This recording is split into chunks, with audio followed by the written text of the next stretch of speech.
فأنا ناصح لإخواني بالصدع بالحق تبيض وجوههم. السكوت في مسألة الحزبية يضرها، فاصدع بما تؤمر وأعرض عن المشركين.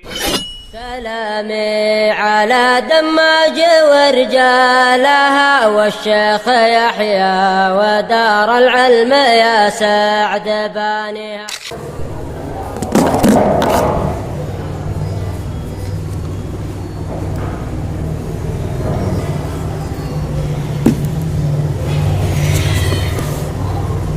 بسم الله الرحمن الرحيم.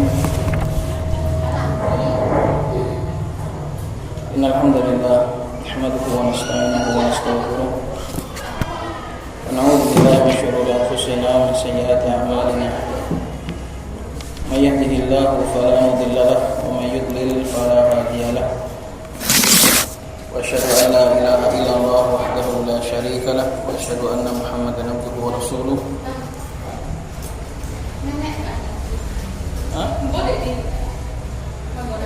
Siapa? Bahwa kena yang soalnya mana? Siapa? Sallallahu alaihi wa ala alihi wasallam. Amma ba'd. Mana teman?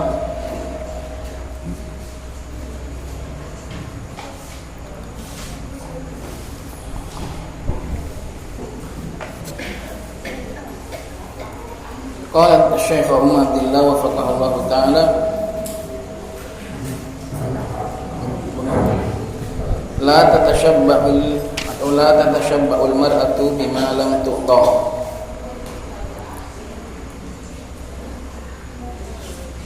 Seorang wanita tidak boleh berhias pura-pura memiliki sesuatu yang dia tidak diberikannya.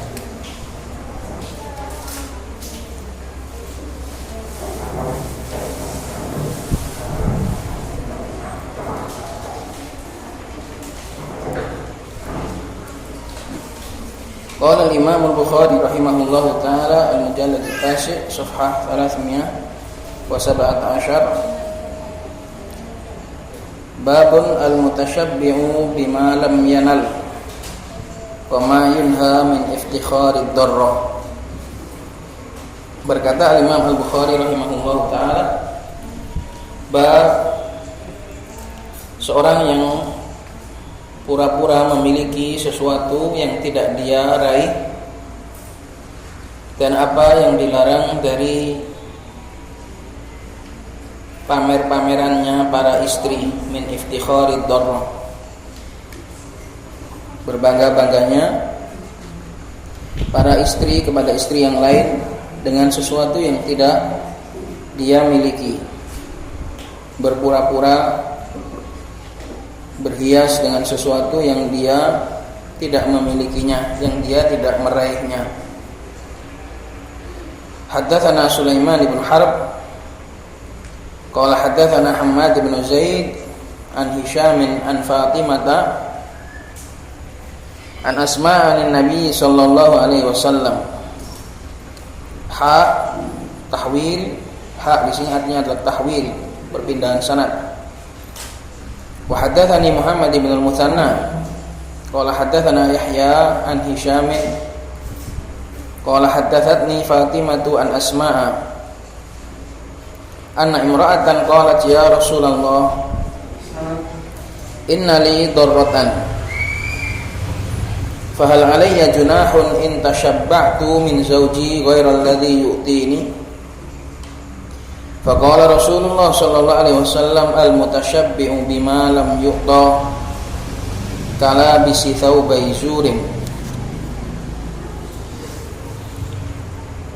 Dari Asma binti Abi Bakar radhiyallahu taala anhuma bahwasanya ada seorang wanita yang berkata kepada Nabi sallallahu alaihi wasallam, wahai Rasulullah, sesungguhnya aku memiliki saingan sesama istri. Maka bolehkah bagiku, apakah aku berdosa? Fahal alayya junahun, junahun bimakna al-itham. Apakah aku berdosa jika aku berhias, berpura-pura memiliki atau mendapatkan dari suamiku selain yang dia berikan, sesuatu yang tidak dia beri kepadaku, kemudian aku menampakkan seakan-akan aku punya. Apakah aku berdosa seperti itu? Tujuannya adalah untuk memamerkan kepada saingannya sesama istri. Maka Nabi SAW menjawab, al-mutasyabbi'u, seorang yang berpura-pura atau seorang yang berhias, menampakkan sesuatu dengan apa yang dia itu tidak diberikannya, itu adalah bagaikan seorang yang memakai dua baju kedustaan.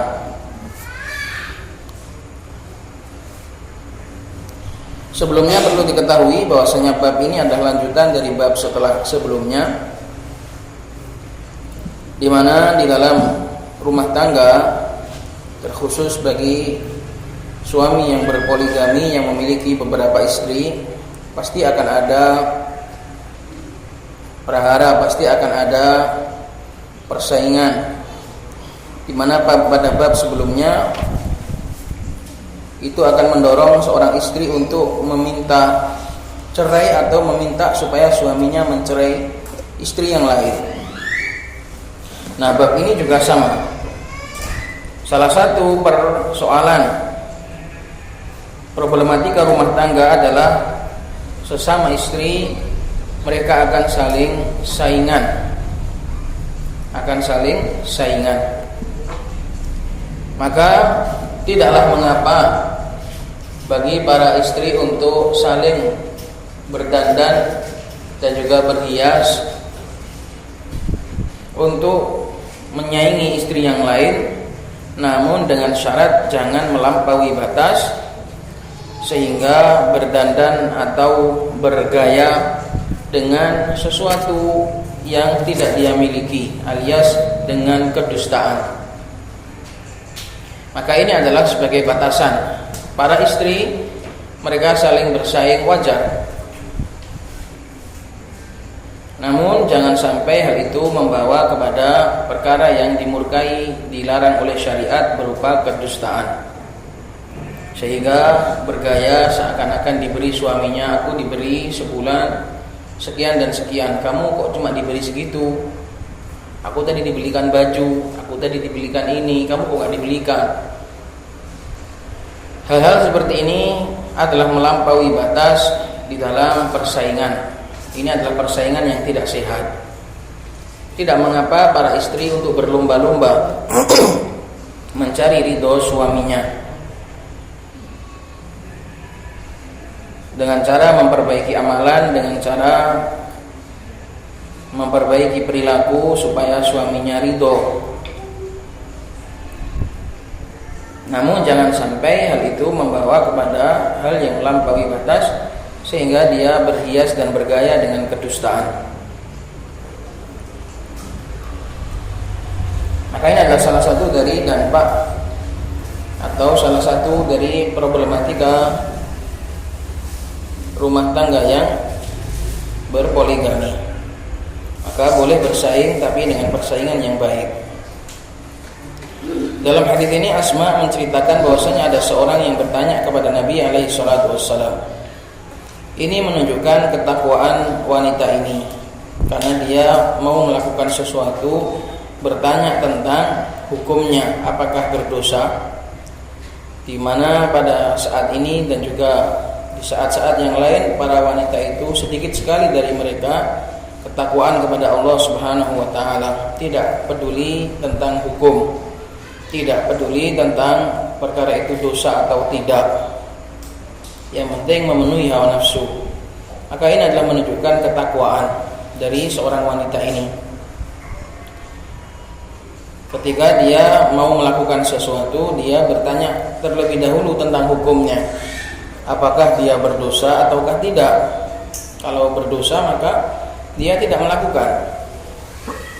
Maka di sini wanita tersebut tanya kepada Nabi, "Fahal alayya junahun?" Apakah bagiku ada dosa jika aku tasyabbahtu Tashabba'a diambil dari kata-kata syaba'ah, artinya kenyang. Di mana aslinya at-tashabbu' adalah bermakna at-takallufu fil akl wat tajawuzu anis syaba'.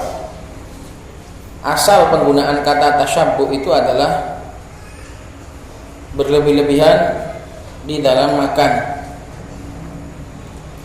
bersusah payah untuk berlebih-lebihan di dalam makan dan melampaui batas di dalam makan.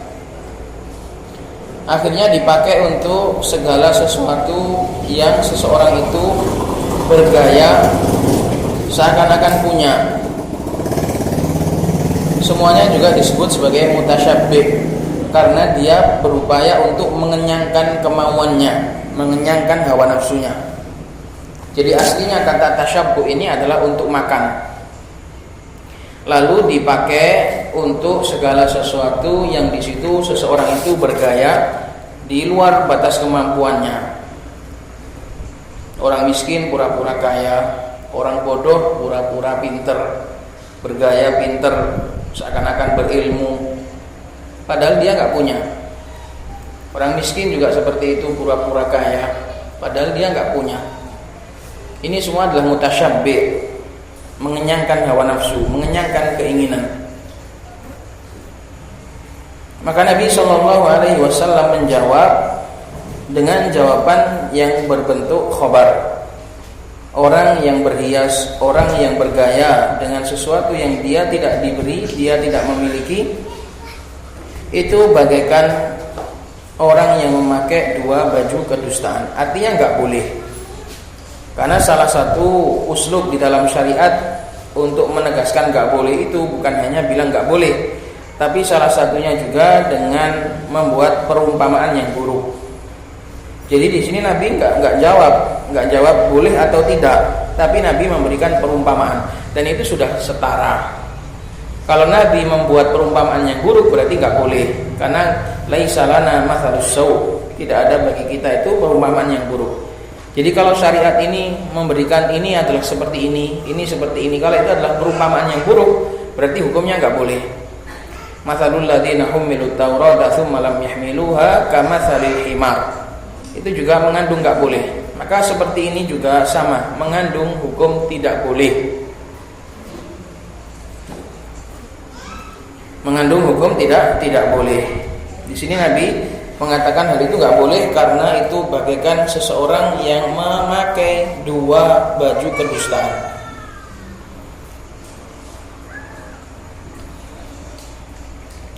Nah, di sini para ulama berbeda pemahaman. Kenapa Nabi kok membuat perumpamaan seperti orang yang memakai dua baju? Dua baju. Kenapa harus dua baju? Jadi orang yang pura-pura, orang yang bodoh pura-pura pandai, orang yang miskin pura-pura kaya, orang yang nggak punya pura-pura punya. Ini kenapa kok disamakan dengan orang yang memakai dua baju kedustaan? Di antara ulama ada yang memahami karena baju itu adalah dua potongan atas dan potongan bawah. Rida itu potongan atas namanya selendang dan bagian bawah yaitu bernama izar. Sehingga Nabi mengatakan bagaikan orang yang memakai dua baju kedustaan. Ada juga yang mengatakan dari kalangan para ulama dua baju kedustaan ini karena dia juga telah berdusta dengan dua kedustaan. Berdusta pada dirinya sendiri karena dia nggak punya, dan juga berdusta kepada orang lain. Berdusta kepada orang lain. Dia telah berdusta kepada dirinya sendiri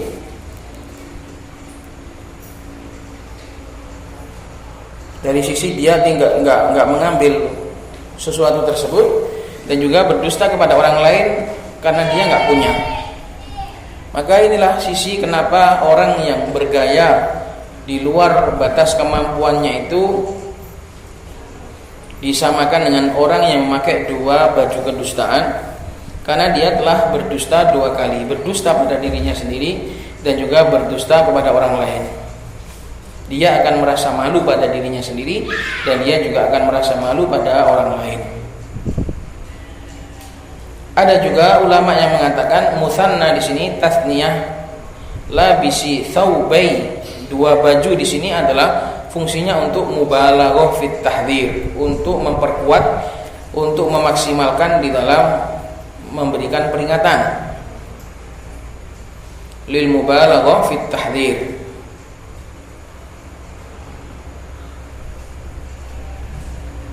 Ada juga ulama yang mengatakan Nabi Shallallahu Alaihi Wasallam menjadikan musanna, dua pakaian, sebagai isyarah bahwasanya kedustaan itu menyelimuti mulai dari kepalanya, ujung kepala sampai ujung kaki.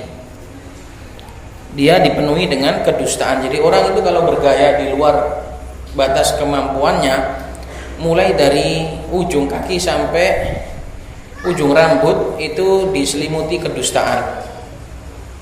Karena ibaratnya seorang yang pakai dua baju, baju bagian atas, baju bagian bawah, penuh sekujur tubuh dipenuhi dan dilumuri dengan kedustaan.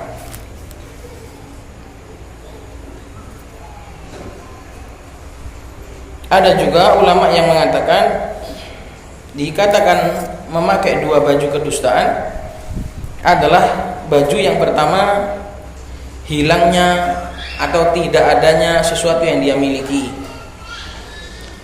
Orang nggak berilmu menampakkan dia berilmu.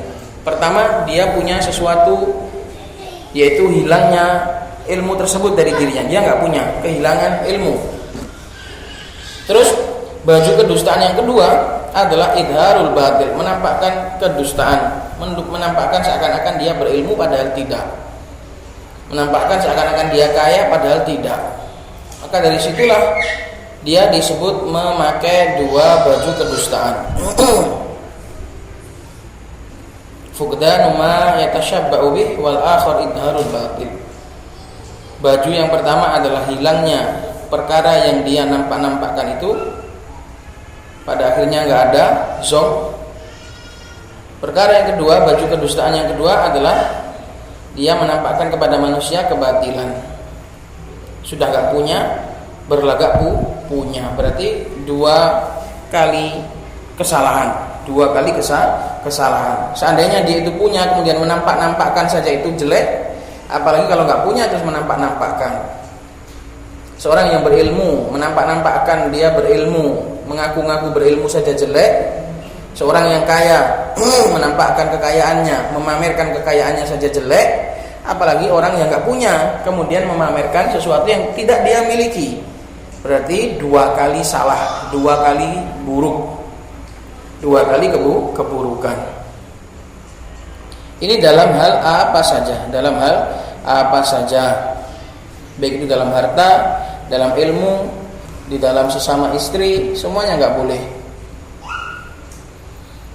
Maka hadis ini sebagai bimbingan bagi kita agar kita itu sederhana dan apa adanya.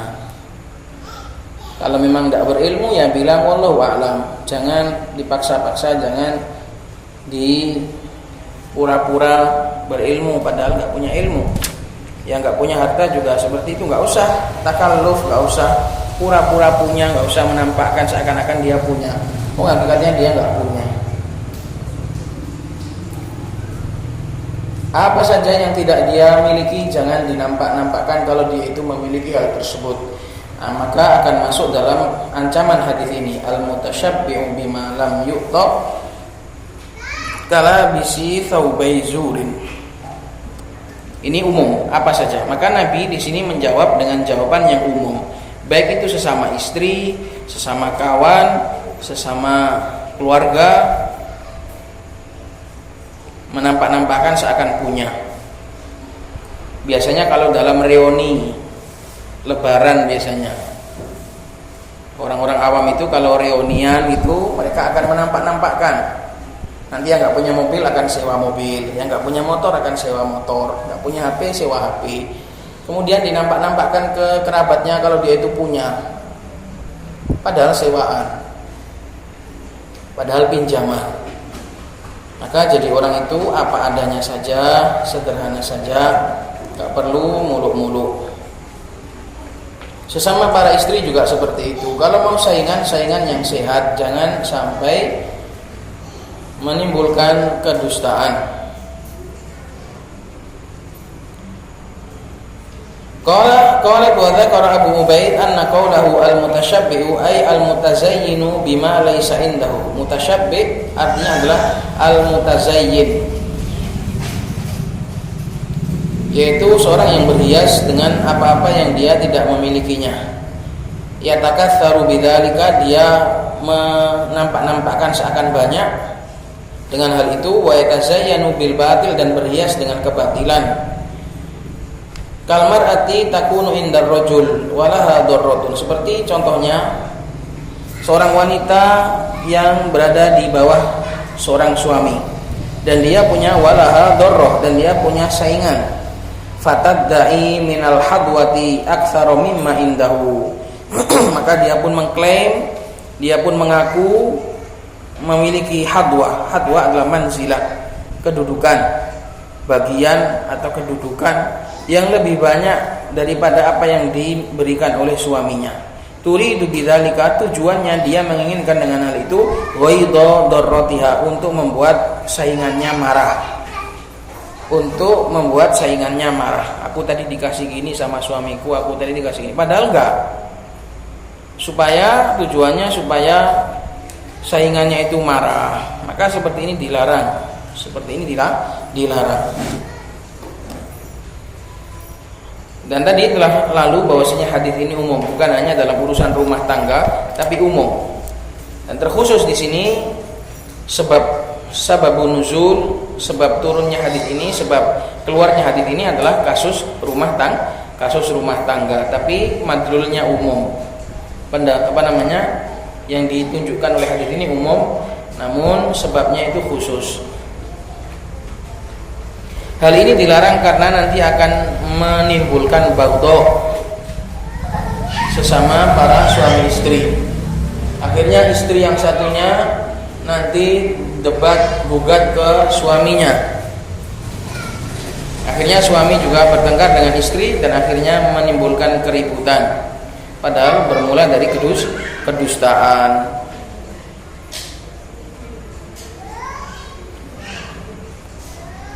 Maka menjadilah hal ini seperti sihir yang akan memisah antara seseorang dengan suaminya atau seseorang dengan istrinya. Perhatikan. Maka hal ini akan kedudukannya nanti seperti sihir, yang dimana sihir itu memisah antara seseorang dengan istri atau suaminya. Maka nggak boleh.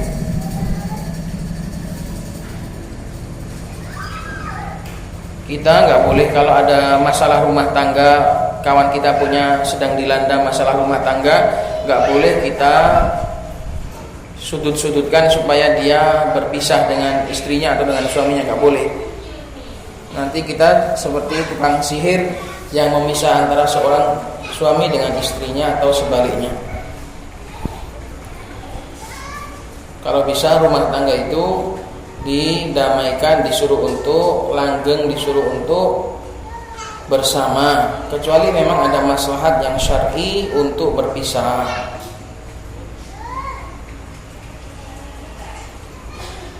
Maka seperti ini nggak boleh.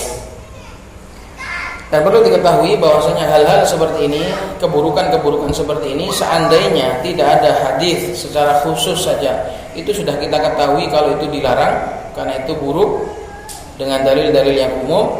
Apalagi ada dalil yang khusus yang melarang, maka itu menjadi semakin kuat lagi.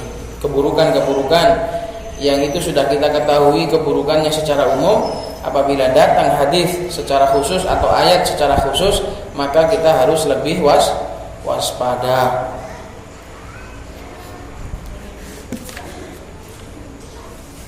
Qalat la tasiful mar'atu imra'atan ukhra li zawjiha. Bisa dibaca la tasifu, bisa dibaca la tasifi. Kalau la tasifi berarti la nahiyah. Janganlah seorang wanita itu menyebutkan sifat-sifat wanita lain kepada suaminya. Kalau dibaca la tasifu artinya tidak boleh bagi seorang wanita untuk mensifatkan wanita lain di depan suaminya.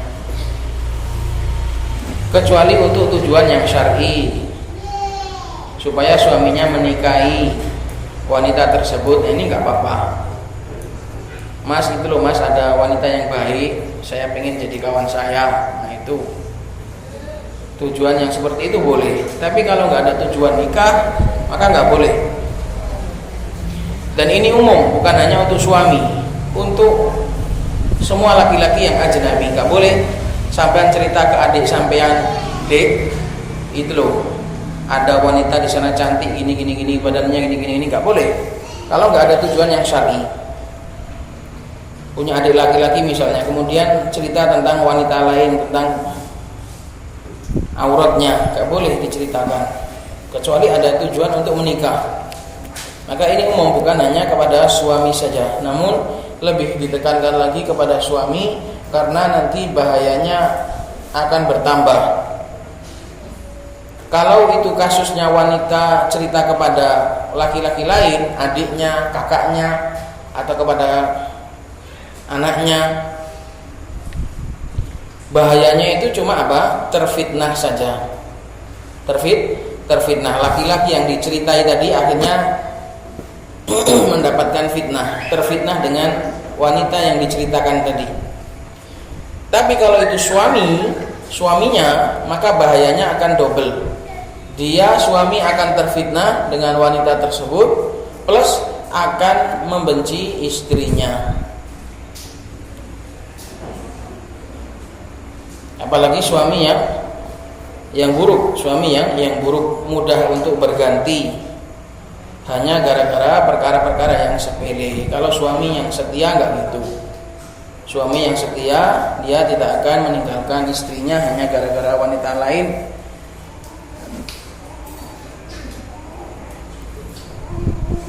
Dan ini juga bahayanya, bahaya menceritakan tentang wanita lain ini juga umum, mencakup wanita yang baik, yang cantik maupun wanita yang jelek. Kalau yang diceritakan itu wanita cantik, maka akan menjadi fitnah. Kalau yang diceritakan itu wanita jelek, akan jadi ghibah. Dua-duanya enggak boleh. Dua-duanya enggak boleh, kecuali ada maslahat yang lebih besar. Kecuali ada tujuan mencarikan istri atau mencarikan pasangan, enggak apa-apa. Tapi kalau tidak ada tujuan itu enggak boleh.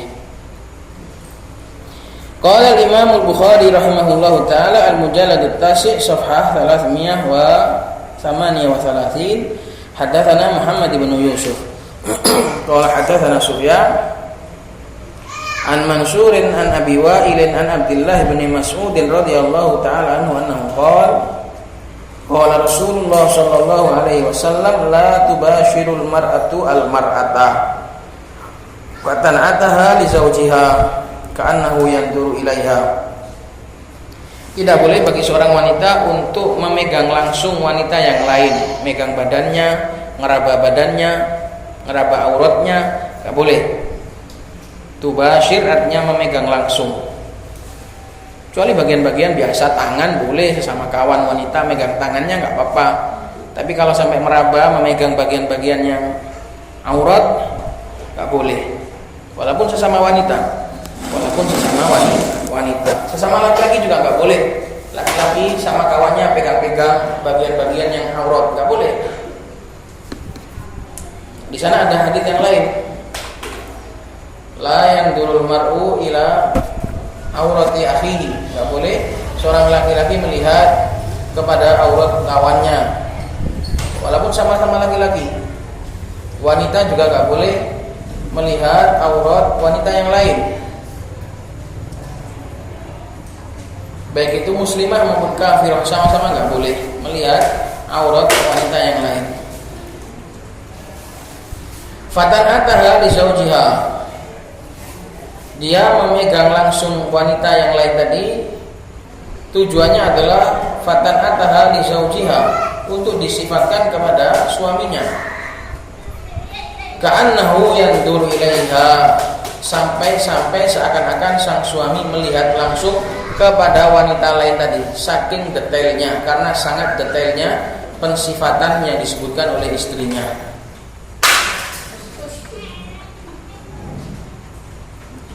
Qalat la tubashir, qalat Tibi fi syarhi Mishkatil Masabih, al-basharatu dhahiru jildil insan. Berkata Tibi di dalam syarh Mishkatil Masabih, itu kurang ya, itu qalat Tibi. Al-basharah itu adalah dhahiru jildil insan, kulit tubuh seseorang. Dhahiru jildil insan itu namanya basyarah, kulit badan itu namanya itu namanya basyarah. Wal mubasyaratu, dan kata mubasyarah ay al mulamasah, memegang, meraba dan memegang tubuh seseorang, kulit seseorang. Wa asluhu min lamsil basyarati al basyarata, dan asal kata tersebut adalah dari bersentuhannya kulit dengan kulit.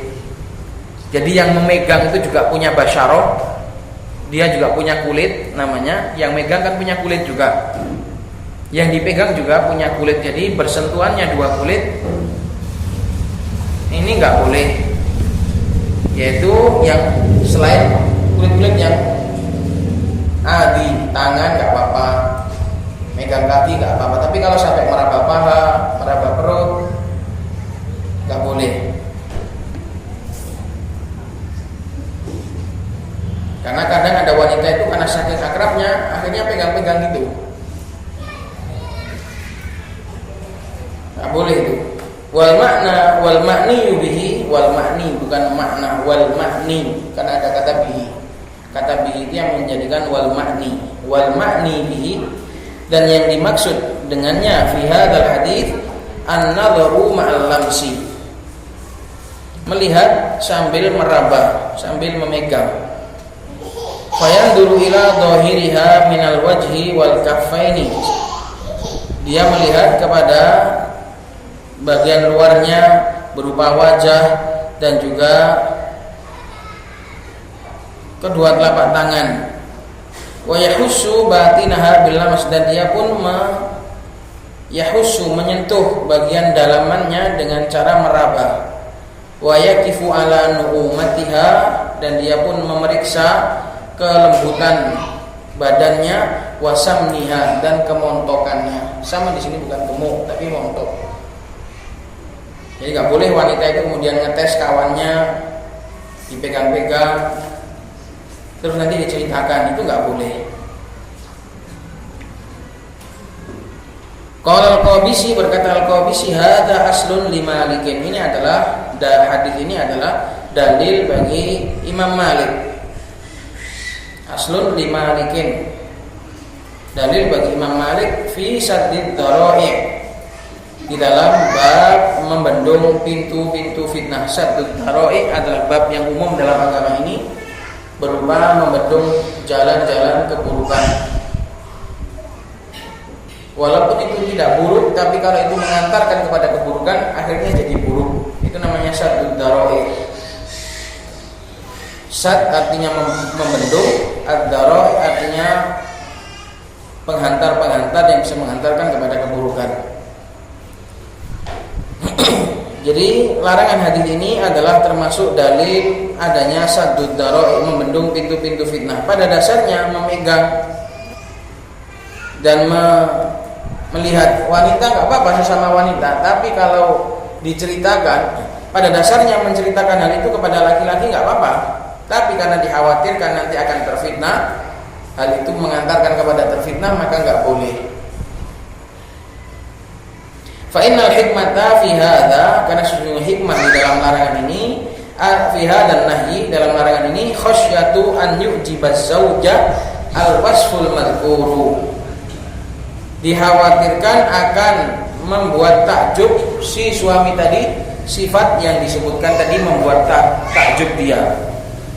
Fayuddi dzalika ila tatliqil wasifah, sehingga hal itu akan mengantarkan kepada menceraikan yang bercerita, yang menceritakan justru malah dicerai. Gantilah ono sing luwih sip, nah iku akhirnya ganti. Yang menceritakan tadi kan cerita, Mas, si fulanah gini. Oh iya toh. Ya wis ganti kalau gitu. Ila taqliqil wasifah, dan ganti ke yang mausufah, yang disifati. Awil iftitan, atau minimal awil iftitan adalah yang paling minimal. Awil iftitan bil mausufah, atau terfitnah dengan wanita yang disifatkan tadi. Maka semua ini enggak boleh, karena akan menghantarkan kepada bahaya. Kecuali kalau tujuannya syar'i, mensifati wanita, menyebutkan sifat-sifat wanita itu fungsinya untuk supaya dinikahi oleh adiknya, oleh anaknya, oleh kakaknya, atau oleh suaminya, enggak apa-apa. Maka hadis ini sebagai dalil tentang saddud dara'i, membendung pintu fitnah. Enggak boleh bagi wanita untuk mensifatkan hal itu, dan juga enggak boleh bagi laki-laki untuk tanya-tanya kalau enggak ada tujuan yang syar'i. Tanya-tanya kan istrinya tentang si fulanah dan si fulanah, enggak boleh kalau enggak ada tujuan yang syar'i.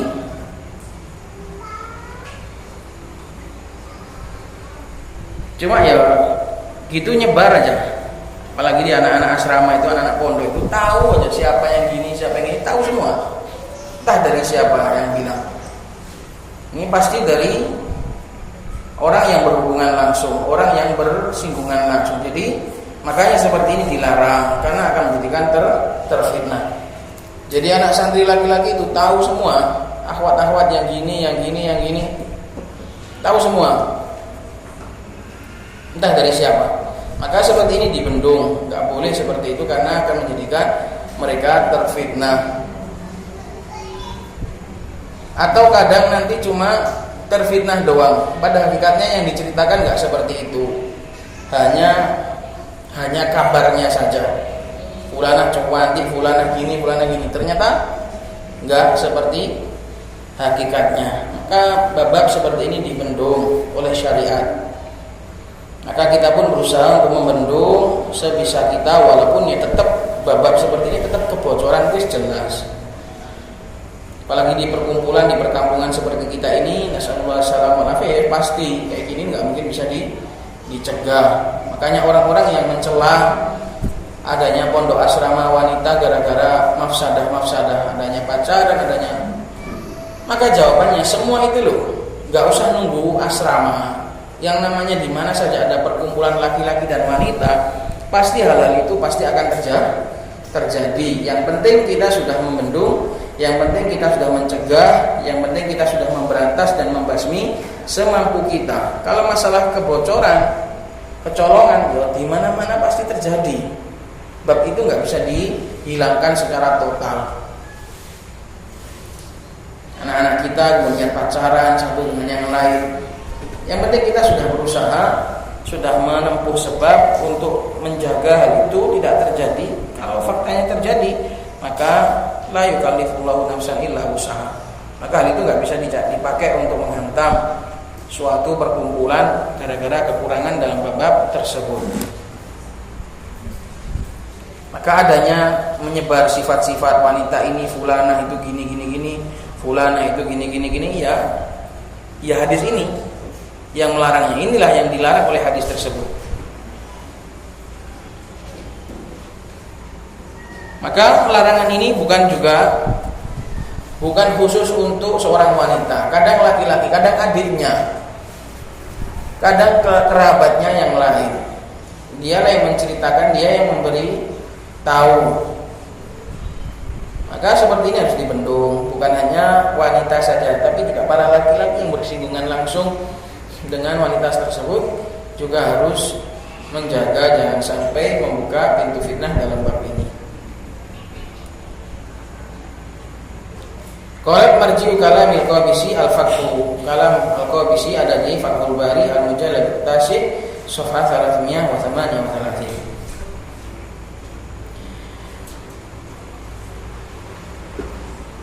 Qalat tahrimu taghyiri khalqillah, diharapkannya merubah ciptaan Allah Subhanahu wa taala.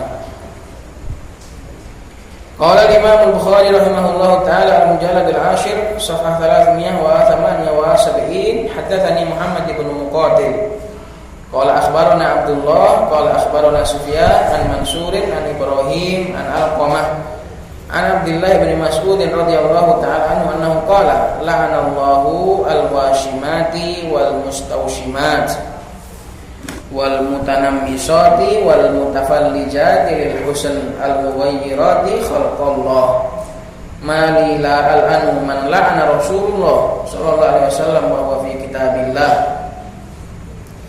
Dari Abdullah bin Mas'ud radhiyallahu ta'ala anhu, beliau mengatakan, semoga Allah melaknat al-washimat, para tukang tato, wal mustawshimat, para wanita yang minta ditato. Washimat adalah para pentato, tukang tato. Kalau mustawshimat adalah yang minta ditato.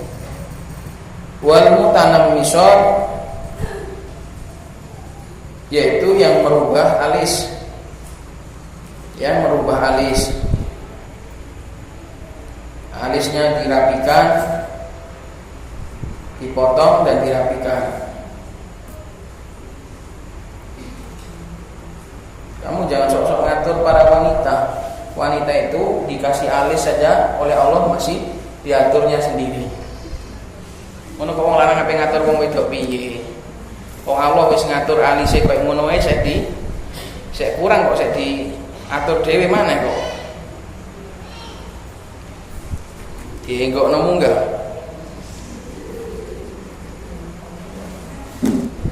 Ngono kok wong lanang ape ngatur wong wedok piye? Wong wedok diatur Allah gak trimo. Terus dikei alis sik dipotong, kei alise dhewe. Itu namanya mutanammisat. Adapun menambahi, mewarnai itu tidak termasuk, karena itu hanya mewarnai seperti mewarnai bibir. Itu enggak termasuk merubah. Wal mutafallijati lil husn, dan juga wanita-wanita yang merenggangkan gigi-gigi mereka, tujuannya adalah untuk kecantikan. Gigi-giginya itu sudah saling bertumpuk, kemudian direnggangkan pakai alat atau dioperasi, enggak boleh.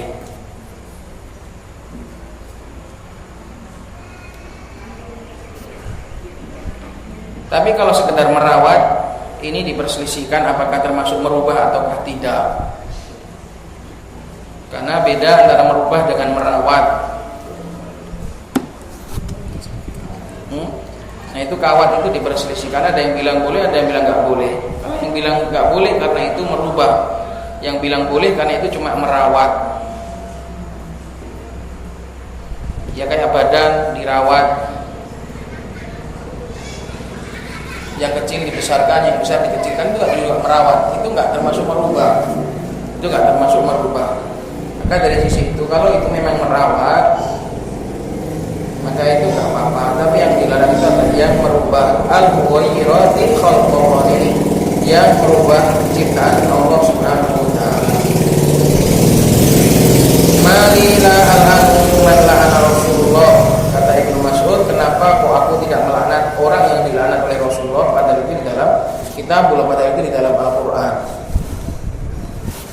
Catatan kaki nomor 1, qala al-Hafidz fil Fath fi Fathil Bari al-Mujalladul Ashir inda raqam hadis 5931,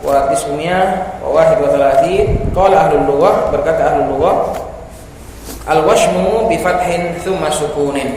Washm itu bacanya pakai fathah wa, kemudian shinnya disukun, washmun. An yughraza fil adwi ibratun au nahwuha, yaitu dititikkan di dalam tubuh itu sebuah jarum atau yang semisal dengannya. Ini cara mentato itu dengan cara dilukai pakai jarum atau yang semisal dengannya, alat khusus, hatta yasilad dam, sampai darahnya mengalir.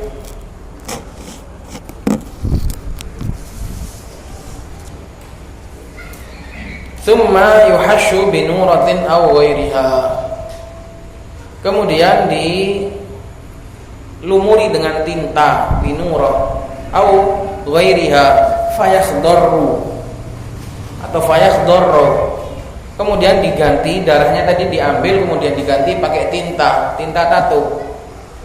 kemudian dia pun menjadi hijau, fayakhdharra, menghijau.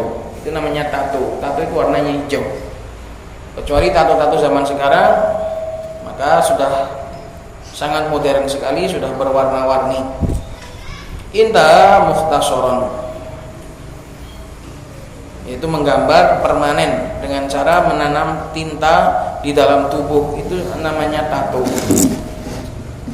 Wa qalu wal mutanammisat, qala al-hafidz fil fath al-mujallad al-ashir safhah 377, al-mutanammisatu allati tatlubun namasa wan namisatu allati taf'aluhu. Al-mutanammisah adalah wanita yang meminta untuk dirubah alisnya. Wan namisatu, sedangkan namisah adalah tukang rubahnya, allati taf'aluhu, yang melakukan, mengeksekusi, merubah alis. Wan namasu izalatu sya'ril wajh, dan namas adalah menghilangkan bulu-bulu wajah bil minqash, dengan gunting. Wa yusammal minqashu min mason, dan gunting itu, gunting khusus itu disebut sebagai min mas. Lidzalika, karena hal itu, untuk menghilangkan bulu-bulu itu. Wa yuqalu innan namasa, dan ada juga yang mengatakan bahwasanya an-namas yahtassu bi izalati sya'ril hajibain, hanya khusus dengan menghilangkan alis bulu hajibain, bulu yang terdapat pada hajib. Hajib itu otot tulang yang di atas mata, ini namanya hajib. Bi izalati sya'ril hajibain, dengan menghilangkan bulu yang ada di atas mata. Litarfi'ihima, untuk mengangkat, atau taswiyatihima, atau memperbaiki, dimodel lagi. Karena orang kadang ada yang alisnya berantakan, terus sama wanita itu dipotong, dibuat dililit, dibuat tajam, kayak hilal, kayak bulan sabit. Qala Abu Dawud fi Sunan, an-namisatu allati tanqusul hajibah hatta taruqahu, yang memotong alis, yang memangkas alis sehingga dia naikkan.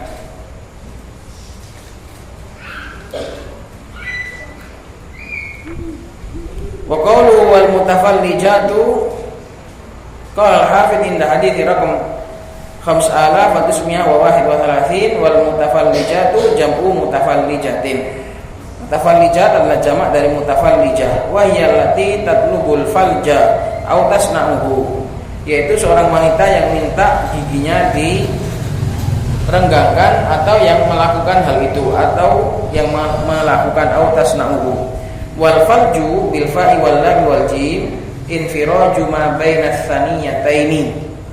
Al falj dengan fa dan lam dan jim adalah celah antara gigi saniyah, gigi dua yang bagian paling depan itu namanya saniyah. Kemudian gigi yang keempat, empat yang setelah dua ini namanya rubaiyah. Soal bahasa Indonesia namanya gigi apa? Bukan ahli gigi ya. Saniyah itu adalah dua gigi yang bagian depan, itu namanya saniyah. Mbok iki jenenge apa? Seri apa gigi susu apa gigi apa? Apa gigi taring.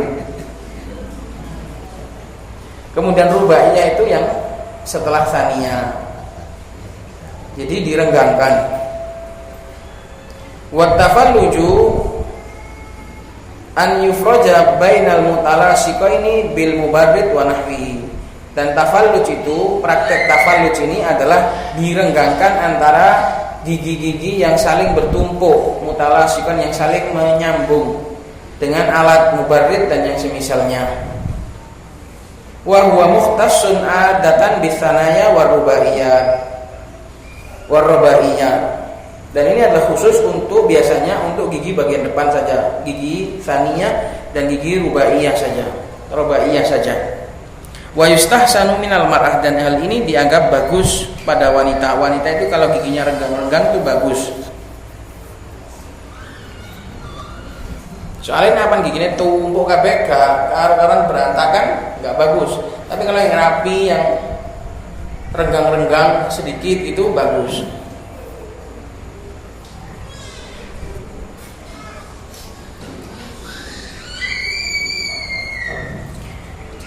Farubbama sona'atul mar'atu allati takunu asnanuha mutalasiqatan. Hal ini dilakukan oleh wanita yang gigi-giginya itu saling bertumpuk berantakan.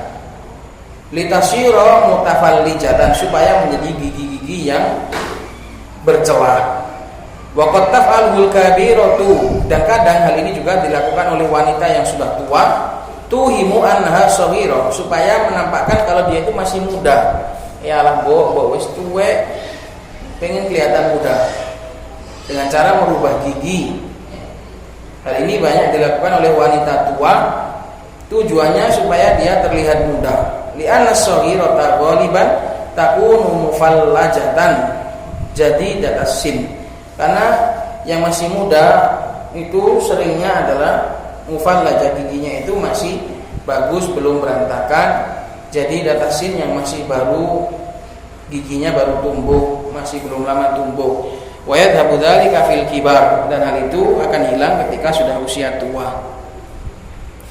Intinya dirubah pakai alat atau pakai operasi, tanpa ada rasa, tanpa ada penyakit. Kalau yang sakit, giginya sakit, kemudian dioperasi karena memang sakit, ini nggak apa-apa karena ini pengobatan, bukan perubahan. Yang dilarang itu adalah perubahan, bukan pengobatan. Kalau pengobatan nggak apa-apa. Pasang gigi palsu juga nggak apa-apa karena dia asalnya punya gigi. Masa orang kecil ganti gigi. Ya ompong kan nggak apa-apa karena dipasang lagi kan karena dia aslinya punya.